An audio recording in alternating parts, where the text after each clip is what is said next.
Let's welcome on board Bharat Madan, the Group Financial Controller at Escorts, and try and understand how the monthly sales were and what is it that we can expect going forward. Bharat, hi, morning. How was February as a month in terms of your auto sales, and do you think the growth momentum in February, is that going to continue going forward too? Yeah, I think you've seen the month of February went very strong. We saw almost 53% growth in the tractor domestic volume. And this has come on the back of January, which was again a very strong one with about 45% growth. So we're seeing very good traction in this quarter, and we expect the numbers probably will continue. So we have already indicated a guidance of 20 to 30% growth for the industry in this quarter for the tractor businesses. And we expect it will probably give a positive surprise to that. Okay. Tell me about what is Escort's strategy of setting up different dealerships and farm track and power track brands as well. And how is it going to aid growth for you going forward? Well, as you know, so we got two brands under which we are operating, so Power Track and Farm Track branding, and both the brands are strong in certain segments of the market. So in the northern and central area, which are our stronger markets, there are three states where one brand is strong and there are another three states where the second brand is pretty strong. So what we are looking at is creating a parallel channel network for both the brands so that we get really representation across all the states, even in the stronger market, for both the brands equally. So we think the strategy will help us in really increasing our volumes and getting some market share.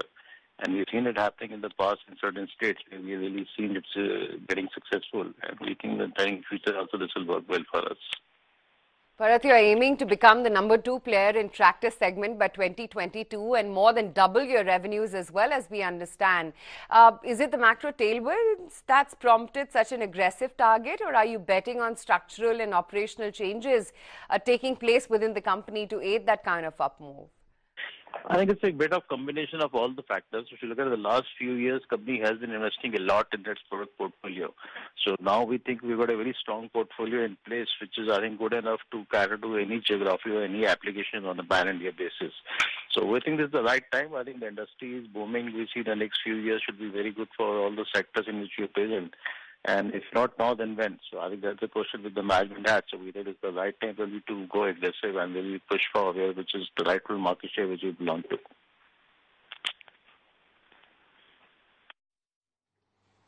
to. Okay.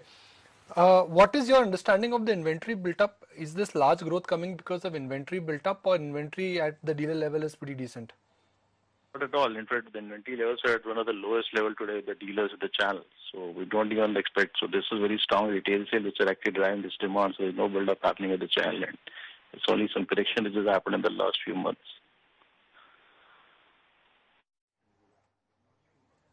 Where is this optimism at retail level coming from? Is this largely because they expect that the crop is going to be strong, or interest rates are low? Because this kind of growth, it's great to see growth, but why growth has changed so much between in last 12 months?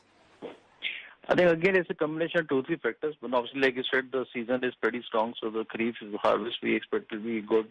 The prices of certain crops like sugarcane, cotton, etc. are also strong, which is also leading to good money in the hands of the farmer. And third, I think as we look at the government policies, so you're seeing many governments, especially in the south and the western regions, are actually resorting to the subsidy program, probably moving into the election year. Probably this one strategy, I think, which is playing out. So I think these are the factors which are driving demand today. So even in the February month, you see the very strong growth coming in from the southern and western market, which are actually not very strong market for us.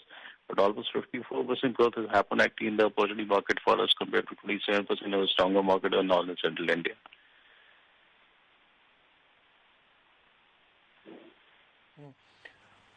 If interest rates they move higher, and if they move higher by, let's say, 75 bips or 1% in next 12?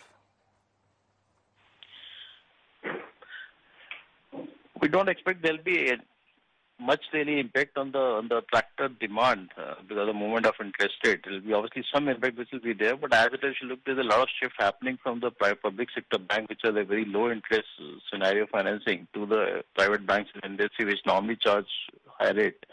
So today, I think the PSU share in our financing has gone down to 20%, which used to be 60% 5-6 years ago. So I think the shift is already happening. So that's not really the interest factor alone which is driving the really shift. A lot of other factors in terms of the turnaround time which is there in terms of what security is being offered and how quick and cash flow flexibility the EMI repayments are being offered.